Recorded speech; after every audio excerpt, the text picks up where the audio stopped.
apa sih bos afirmasi kinerja, bagaimana cara menggunakannya, bagaimana cara melaporkannya, dan seterusnya. Nah, mungkin yang pertama, dasar hukum ya Bapak Ibu. Tadi sudah disampaikan sekilas. Nah, ini saya hanya menambahkan saja. Jadi paling tidak ada 4 hal nih. Yang pertama ada PMK nomor 119 2021. Ini peraturan Menteri Keuangan tentang pengelolaan DAK non fisik. Nah, tadi Pak Sesdijan menyampaikan bahwa anggaran pendidikan itu luar biasa besar. Nah, PMK ini mengatur DAK non fisik secara besar. Jadi tidak hanya mengatur BOS, tapi mengatur semua instrumen DAK non fisik. Tadi disampaikan DAK non fisik di pendidikan itu ada tunjangan guru ya, lalu ada BOS, ada BOP, dan seterusnya. Nah, tentunya peraturan induk ini di PMK inilah terkait dengan mekanisme penyaluran, tahapannya bagaimana pengaturan sisa dana BOS, itu yang harus kita acu bersama. Lalu yang kedua, ada Permendagri nomor 24 tahun 2020 tentang pengelolaan dana BOS pada pemerintah daerah. Nah, di sini banyak mengatur tentang bagaimana perencanaan, penganggaran, penatausahaan, pelaporan, pencatatan silpa, mekanisme RKAS ya, dan seterusnya. Jadi, karena uang ini adalah transfer daerah, sehingga pengelolaannya mengikuti keuangan daerah yang diatur dalam Permendagri 24. Nah, tentunya hal ini menjadi acuan kita bersama juga dalam pelaksanaan BOS, termasuk BOS kinerja dan afirmasi.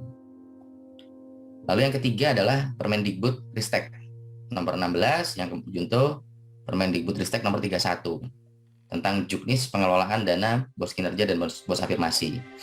Nah, di peraturan Mendikbud ini lebih banyak mengatur substansinya. Siapa saja sih sekolah yang layak mendapatkan BOS kinerja dan afirmasi, itu diatur di sini. Syaratnya apa, kriterianya apa, lalu syarat penyalurannya bagaimana. Dan yang ketiga, pemanfaatannya seperti apa. Untuk BOS sekolah penggerak bagaimana BOS kinerjanya, untuk yang mutu baik bagaimana, afirmasi bagaimana, dan seterusnya. Nah, yang tidak kalah pentingnya juga ada Permendikbud nomor 14 tentang pengadaan barang jasa oleh satuan pendidikan. Nah, ini lebih banyak mengatur tentang pengadaan barang jasa ya. Bapak Ibu mungkin sudah familiar dengan SIPLAH yang beberapa saat lalu juga sudah di-launching perbaikannya oleh Mendikbud. Nah, tentunya dana BOS kinerja dan afirmasi ini juga mengikuti peraturan tersebut. Jadi sebisa mungkin juga menggunakan platform SIPLAH. Jadi di sini mengatur tentang mekanisme pengadaannya bagaimana, penetapan penyediaannya bagaimana, dokumennya seperti apa, dan seterusnya. Nah, dari 4 dasar hukum itu, maka ini menjadi referensi kita bersama. Jadi kami menyampaikan ini, kami juga sangat berharap Bapak Ibu, terutama penerima BOS afirmasi dan kinerja, dan juga Bapak Ibu di Dinas Pendidikan, sebagai pembina dari sekolah-sekolah tersebut, membaca tentang hal-hal ini, supaya pelaksananya jauh lebih lancar. Jadi misalnya saat ini lebih banyak membaca tentang Permendikbud-Ristek 16 dan 31 saja, mungkin ada baiknya Bapak Ibu juga bisa mendownload peraturan-peraturan ini, supaya pelaksanaannya menjadi lebih lancar. Nah, terkait dengan pengertian ya Bapak Ibu, jadi tadi sudah sampaikan BOS kinerja ini pada prinsipnya adalah reward ya. Jadi untuk sekolah-sekolah yang dinilai berkinerja baik dan menyelenggarakan layanan pendidikan yang ditetapkan oleh kementerian. Jadi sifatnya reward atau penghargaan, sehingga tentunya tidak semua sekolah mendapatkan. Jadi kalau BOS reguler kan semua sekolah yang layak mendapatkan. Tapi begitu bicara BOS kinerja, tentunya hanya sebagian sekolah yang diberikan penghargaan karena mencapai satu prestasi tertentu. Gitu. Nanti lebih jelasnya akan kami sampaikan pada slide-slide berikutnya.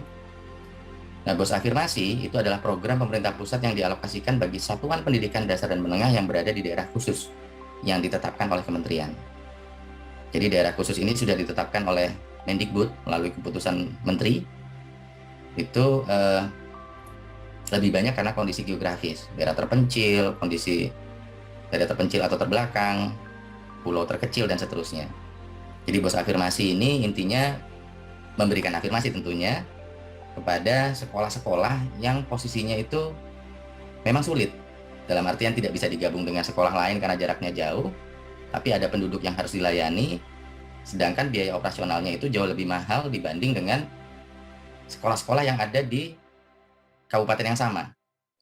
Jadi tentunya kalau Bapak Ibu ingat, tahun 2021 ini sudah menggunakan unit cost BOS Majemuk.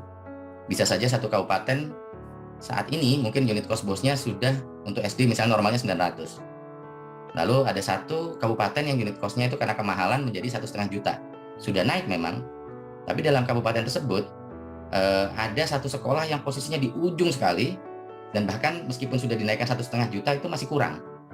Nah, tujuan dari bos afirmasi ini memberikan afirmasi kepada sekolah-sekolah yang ada di desa-desa sangat tertinggal.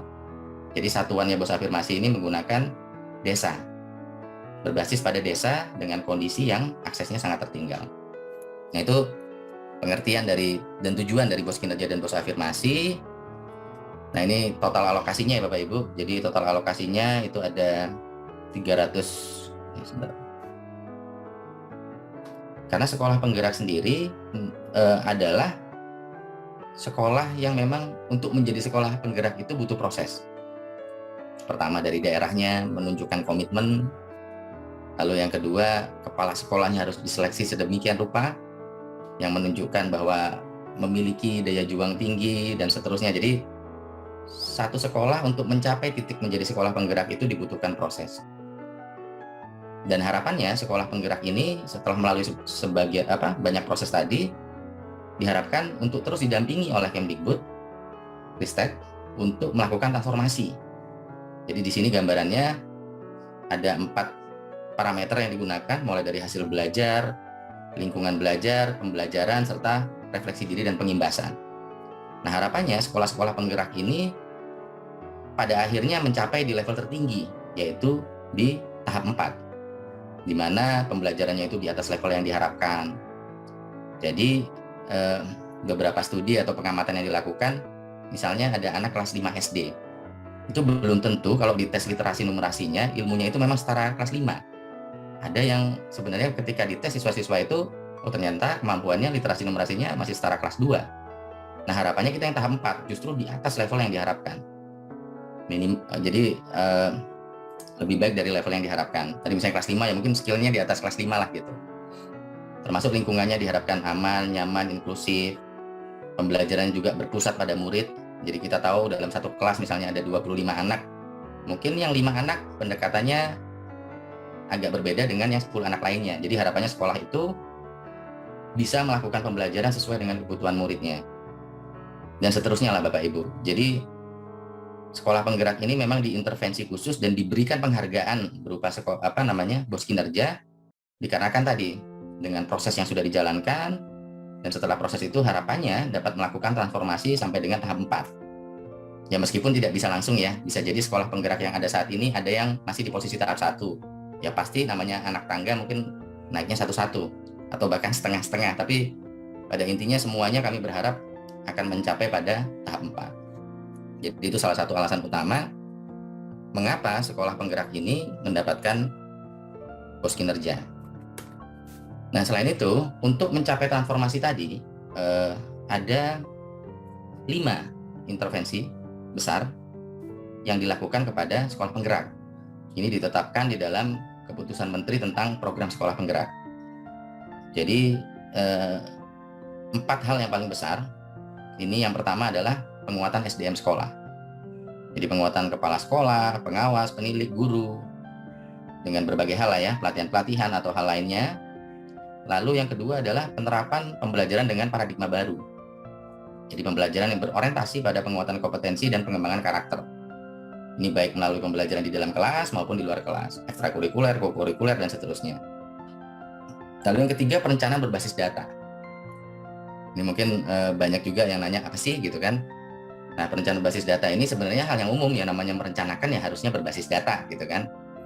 Nah, tapi dari pengamatan yang kami lakukan ternyata masih belum semua sekolah, bahkan tidak hanya sekolah ya Bapak Ibu, ini kita bicara satuan kerja juga, itu belum benar-benar menggunakan perencanaan basis data. Nah, salah satu kunci untuk melakukan transformasi sekolah itu, ini harus dilakukan. Jadi perencanaan basis data ini Bapak Ibu perlu melakukan refleksi diri, melihat datanya seperti apa. Jadi misalnya Bapak Ibu pergi ke dokter, check up, oh saya sakitnya ternyata kolesterol saya tinggi, asam urat saya tinggi. Nah, ketika Bapak Ibu melakukan pengobatan atau perbaikan, ya tentunya berbasis hasil check up tadi. Jangan sampai check up-nya sakitnya kolesterol, pengobatan sakit kepala. Jadi nggak nyambung kan gitu. Nah, itu intervensi ketiga yang perlu dilakukan. Yang keempat, digitalisasi sekolah. Karena tentunya platform digital itu menjadi hal yang penting untuk kemajuan sekolah. Jadi digitalisasi sekolah ini merupakan hal yang sangat diperlukan. Nah, tentunya digitalisasi sekolah ini adalah hal yang cukup luas. Mungkin banyak kita memahami begitu ada kata-kata digitalisasi, oh berarti saya harus beli laptop, beli ini, beli itu, beli itu, beli itu, intinya beli gitu ya. Tapi sebenarnya ketika bicara digitalisasi sekolah itu termasuk bagaimana literasi teknologi dari para guru. Bagaimana kita mengajarkan literasi dasar teknologi kepada anak-anak. Mungkin kalau SMA relatif sudah baik ya. Tapi bagaimana mengajarkan literasi teknologi ini ke siswa-siswa. Nyatanya kemarin ketika asesmen nasional banyak juga waktu simulasi, siswa-siswa itu yang megang gadget ahli, tapi waktu pegang keyboard itu bingung. Ini gimana gitu. Bahkan ada yang belum pernah pegang keyboard komputer gitu. Jadi sekali lagi digitalisasi sekolah ini tidak hanya masalah infrastruktur, tapi juga masalah bagaimana melatih literasi teknologi untuk lingkungan sekolah. Ya Bapak Ibu gurunya juga harus menguasai dengan baik, dan harapannya juga siswa-siswinya di sekolah itu juga bisa menguasai dengan baik terkait dengan literasi teknologi. Nah, sehingga dari 4 hal ini, satu lagi itu pendampingan asimetris, cuman lebih banyak itu dilakukan oleh peran pusat. Nah, jadi BOS kinerja itu diberikan kepada sekolah penggerak pada prinsipnya untuk mendukung 4 hal besar ini.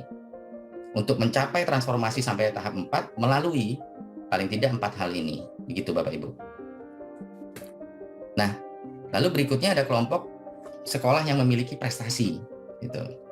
Nah, ini sebenarnya kemarin arahan dari Mendikbud bahwa kita banyak sekolah-sekolah yang memiliki prestasi yang luar biasa gitu ya. Jadi pemenang lomba internasional, pemenang lomba nasional, dan seterusnya. Di mana prestasi-prestasi tersebut tidak akan instan, tidak akan mudah. Pasti butuh proses, butuh capek juga untuk bisa mencapai hal-hal itu. Nah, tentunya ketika sekolah-sekolah itu sudah memiliki prestasi mendapatkan medali internasional, medali nasional, nah ini harapannya cerita-cerita di balik sekolah yang bisa mencapai level itu ditularkan juga ke yang lain.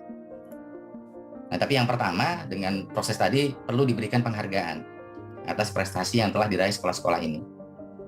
Lalu yang kedua, perlu diberikan dukungan. Jadi sekolah itu ketika mencapai hal tadi itu mungkin sudah sangat lelah, tapi untuk mempertahankan itu juga perlu usaha gitu. Jadi kadang-kadang kita tidak melihat mempertahankan itu sebagai hal yang sulit, padahal itu luar biasa itu Bapak Ibu. Nah, sehingga di sini juga perlu diberikan dukungan untuk dapat terus mempertahankan prestasinya atau talenta peserta didik. Serta yang tadi, yang ketiga, jadi harapannya sekolah-sekolah yang berprestasi ini itu juga dapat menjadi influencer atau dapat memberikan pengaruh positif bagi sekolah-sekolah lainnya untuk dapat mencapai prestasi yang sama. Nah, terkait sekolah yang berprestasi ini, kelompok ini tadi tidak banyak, ada 207 sekolah ya. Nah, ini mungkin nanti akan ada pembinaan khusus lah. Jadi kalau di kami itu ada unit namanya Pusat Prestasi Nasional. Nah, mungkin nanti akan ada diskusi yang lebih teknis untuk membicarakan tentang bagaimana kiat-kiat melakukan penggunaan BOS kinerja untuk sekolah prestasi supaya optimal. Nah, lalu yang berikutnya adalah sekolah yang memiliki mutu baik yang memerlukan sanitasi. Nah, ini juga ada beberapa hal. Jadi yang pertama, tentu keywordnya adalah mutu baik ya Bapak Ibu. Jadi di sini yang dilihat pertama adalah bagaimana posisi rapor mutunya, bagaimana hasil AN-nya. Nah, mungkin Bapak Ibu banyak yang bertanya-tanya, UN ya, mohon maaf. Kenapa kok masih pakai rapor mutu dan UN gitu ya? Ya karena saat ini untuk asesmen nasional itu masih berlangsung ya Bapak Ibu. Nah, harapannya ke depan ya kita akan menggunakan asesmen nasional untuk melihat hal-hal ini, prestasi dari sekolah. Nah, selain itu ada keyword yang lain terkait dengan sanitasi. Jadi tadi Pak Sesdijen sudah menyampaikan dengan clear bahwa meskipun belajar online itu bisa dilakukan dan tetap mendapat ilmu gitu ya, tapi tentunya berbeda dengan pembelajaran tatap muka, di mana pembelajaran tatap muka itu dirasa jauh lebih efektif. Nah, salah satu hal yang untuk kenapa ada keyword sanitasi itu adalah untuk mendukung hal tersebut. Jadi kita punya daftar periksa, bagaimana sekolah boleh buka, bagaimana sekolah itu sudah boleh PTM. Nah, harapannya ini bisa mengajari itu, bisa untuk mendukung itu. Jadi di daftar periksa itu kan termasuk tentang bagaimana gaya hidup bersih sehat dan seterusnya. Ini akan sekolah-sekolah yang bermutu baik dari rapor mutu dan UPN ini kita pilih sedemikian rupa sesuai dengan kriterianya supaya bisa cepat melaksanakan PTM. Itu sebenarnya salah satu hal yang kita dorong dari instrumen ini. Nah, terkait dengan prinsip penggunaan dana BOS kinerja dan afirmasi sebenarnya sama dengan dana BOS reguler, Bapak Ibu. Jadi seperti sudah disampaikan berkali-kali oleh Mendikbud tentang Merdeka Belajar. Ketika bicara Merdeka Belajar, maka salah satu hal yang paling sering dititik beratkan oleh Mendikbud adalah sesuai dengan kebutuhan sekolah.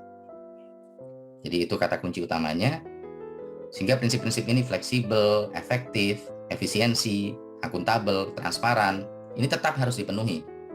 Ketika sesuai dengan kebutuhan sekolah atau mendukung pembelajaran di sekolah dengan baik, ya tentunya ya tetap harus akuntabel, tetap harus transparan, tetap harus efisien. Ya misalnya tujuan sekolah adalah misalnya pergi ke tempat X gitu. Kalau lurus saja 2 kilo, kenapa harus belok-belok sampai 10 kilo? Itu kan nggak efisien, tetap akan salah gitu. Tapi pada prinsipnya untuk mencapai tujuan tadi, dibolehkan kalau sekolah merasa butuhnya A daripada B. Nah, ini disesuaikan dengan kebutuhan sekolah. Lalu juga tentunya menerima dana BOS reguler dan tidak termasuk sebagai sekolah penggerak dan SMKPK. Nah, untuk yang ketiga, sekolah yang bermutu baik, ini memiliki rata-rata nilai rapor mutu paling rendah 4,2, memiliki rata UN paling rendah 60, memiliki toilet jamban dalam kondisi rusak ringan, dan sama tadi. Jadi menerima dana BOS reguler tahun anggaran 2021 dan tidak termasuk sekolah penggerak dan SMKPK. Jadi kita memastikan bahwa 3 instrumen ini tidak overlapping, tidak tumpang tindih. Jadi kalau ada sekolah yang sudah mendapatkan sebagai sekolah penggerak, ya tidak mendapatkan yang lainnya dan sebaliknya begitu Bapak Ibu. Lalu yang berikutnya untuk BOS afirmasi yang tadi kami sampaikan, jadi berada di daerah khusus yang ditetapkan oleh kementerian, lalu memiliki proporsi peserta didik menerima PIP yang lebih banyak, memiliki proporsi guru yang berstatus PNS atau guru tetap yayasan yang lebih kecil, serta menerima dana BOS reguler. Jadi sebagai informasi Bapak Ibu, kami sebenarnya ingin sekali memberikan semua sekolah yang ada di daerah sangat tertinggal. Tapi ada beberapa constraint dari segi anggaran, keterbatasan, sehingga mau tidak mau kami memprioritaskan menggunakan syarat ini. Jadi poin B dan poin D itu sebagai alat untuk melakukan prioritas terhadap penerima BOS afirmasi. Terkait satuan biaya ya Bapak Ibu. Jadi satuan biaya ini untuk yang kelompok sekolah penggerak tadi, untuk SD itu 70 juta, SMP 100 juta, SMA 130 juta, SLB 120 juta. Nah, lalu yang berikutnya terkait dengan mutu baik ya. Ini ada beberapa hal. Intinya untuk melakukan pembinaan program sanitasi dan perilaku hidup bersih dan sehat di sekolah. Seperti yang sudah kami sampaikan sebelumnya. Ini sebenarnya intinya karena mendukung faktor kemahalan yang ada, jadi pemanfaatannya sama persis dengan yang ada di BOS reguler. Nah, satuan biayanya untuk SD dan SMP 40 juta, SMA dan SMK 50 juta, SLB 60 juta. Nah, untuk teknis pelaksanaannya, pelaksanaan alokasi dana BOS afirmasi dan kinerja untuk sekolah penggerak, sekolah prestasi, pada prinsipnya itu menggunakan komponen yang sama dengan BOS reguler. Jadi di BOS reguler kita itu ada 12 pemanfaatan, mulai dari penerimaan peserta didik baru, dan seterusnya sampai dengan pembayaran honor. Nah, tetapi penggunaannya itu disesuaikan dengan apa yang ada dalam Juknis. Fokusnya itu ke sana. Komponen yang ada dalam BOS reguler itu adalah pilihan-pilihan untuk mendukung ke sana. Gitu Bapak Ibu. Karena ini banyak pertanyaan yang ada sehingga kami rasa perlu disampaikan. Jadi di peraturan itu juga disampaikan bahwa pengadaan barang jasa wajib dilakukan melalui SIPLA. Boleh luring jika, ini kan ada 2 hal ya, terdapat gangguan teknis penyelenggaraan SIPLA atau satuan pendidikan tidak memiliki koneksi internet untuk mengakses SIPLA. Jadi ini batasan-batasan yang ada dalam Permendikbud 14 tahun 2020. Lalu di dalam peraturan itu juga disampaikan bahwa wajib melaporkan penggunaan dana paling lambat tanggal 30 April tahun berikutnya. Jadi kalau Bapak Ibu penerima BOS Afkin itu wajib melaporkan pada bulan April tahun 2022 paling lambat. Apakah Januari nggak boleh lapor? Ya boleh banget. Ketika Desember berakhir boleh lapor? Ya tentu boleh sekali gitu. Nah, kenapa kita atur seperti ini? Dan bahkan kita berikan sanksi. Jika nanti sampai dengan April tidak melaporkan, maka BOS reguler tahap 2-nya kami tunda penyalurannya. Nah, kenapa hal ini kami lakukan? Karena berkaca pada tahun 2020, BOS kinerja dan BOS afirmasi itu laporannya sangat rendah, Bapak Ibu. Tentu sesuai peraturan keuangan negara ya Bapak Ibu, ketika kita menerima uang pemerintah, melaksanakan program, kita wajib melaporkan. Nah, dari data 2020 yang ada di dalam BOS Salur kami, BOS kinerja 2020 penerimanya 21.300 sekolah. Yang lapor itu sampai dengan sekarang hanya 21% Bapak Ibu. BOS afirmasi itu 34.000 yang menerima, yang lapor hanya 19%. Nah, sehingga berdasarkan hal-hal ini, maka dalam pengaturan Juknis di tahun 2021 ini wajib dilaporkan maksimal di bulan April. Jika tidak dilaporkan, maka BOS regulernya akan ditunda. Tentunya tidak hanya tahap 2 nih, kalau Bapak Ibu tidak melaporkan sampai ke akhir, bisa saja BOS-nya tidak akan tersalurkan. Karena kewajiban Bapak Ibu setelah menerima dana adalah melaporkan. Jadi ini hal yang menurut kami cukup penting untuk disampaikan. Nah, lalu yang berikutnya adalah sisa dana, pengaturan tentang sisa dana BOS kinerja dan afirmasi. Jadi dalam peraturan Menteri Keuangan tadi disampaikan bahwa untuk BOS kinerja dan afirmasi ini, sisa dananya itu tidak diperhitungkan dalam penyaluran berikutnya. Agak berbeda dengan BOS reguler. Tadi Pak Sesdijen sudah menyampaikan, kalau di BOS reguler Bapak Ibu, pendekatannya kan tahun anggaran. Mulai dari tahun ini ya. Jadi jika Bapak Ibu nanti BOS regulernya tersisa 100.000, maka penyaluran di tahun berikutnya dikurangi 100.000. Dengan asumsi sisa dananya masih ada di sekolah. Nah, tapi untuk BOS afirmasi dan kinerja ini tidak diperhitungkan dalam penyaluran berikutnya.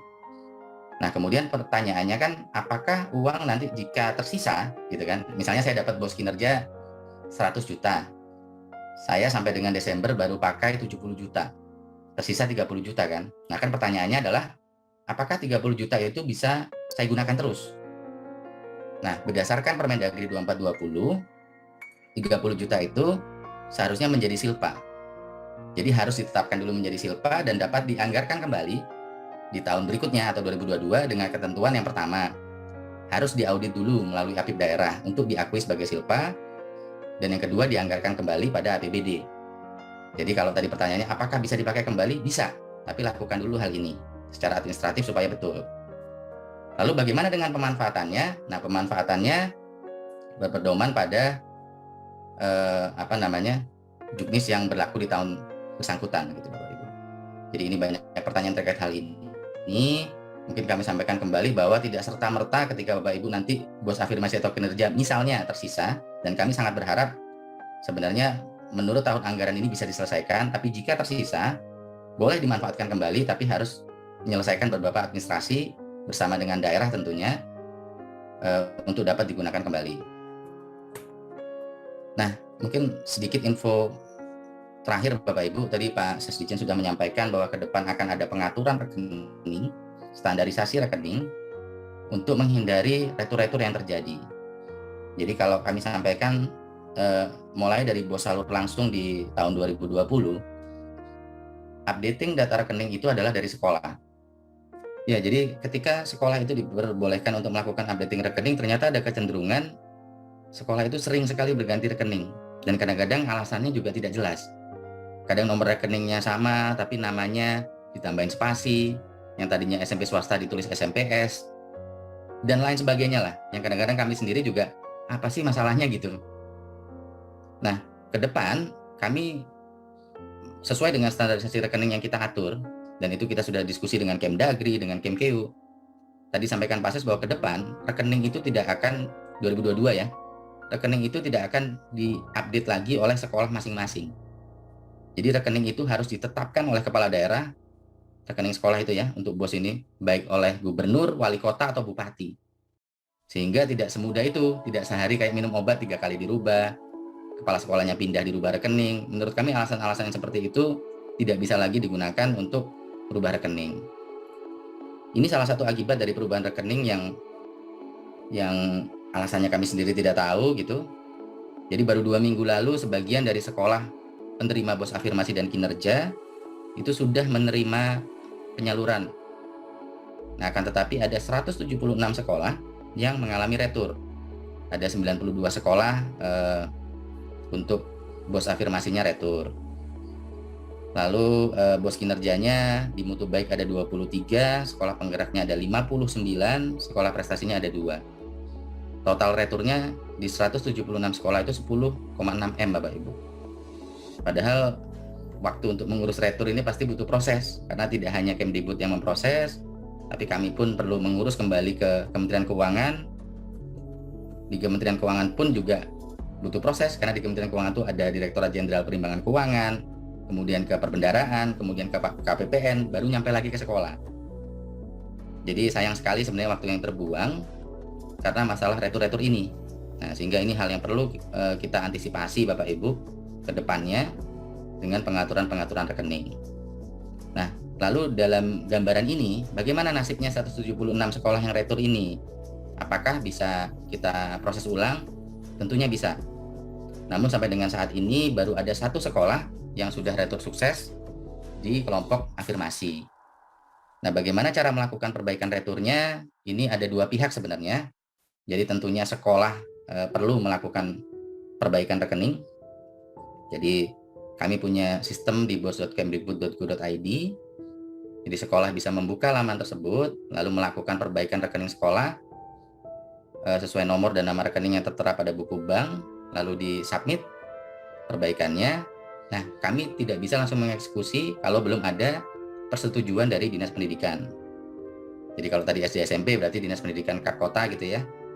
Maka Dinas Pendidikan harus cek dulu ajuan dari perubahan sekolah dan lakukan approval oleh dinas. Jika sudah sesuai dan sudah disetujui oleh dinas, maka kami di pusat akan melakukan pemrosesan, kami cek ke bank penyalurnya, dan akan segera kami usulkan ulang ke Kementerian Keuangan. Jadi ini kami meminta Bapak Ibu sekalian, ini saya rasa tidak perlu disebutkan satu-satu, tapi 176 sekolah ini mohon segera untuk dapat memproses. Tentunya Bapak Ibu di Dinas Pendidikan sebagai pembinanya juga pohon membantu mengingatkan dan membantu untuk melakukan persetujuan rekening supaya ini bisa cepat kami proses dan uangnya cepat bisa digunakan oleh sekolah.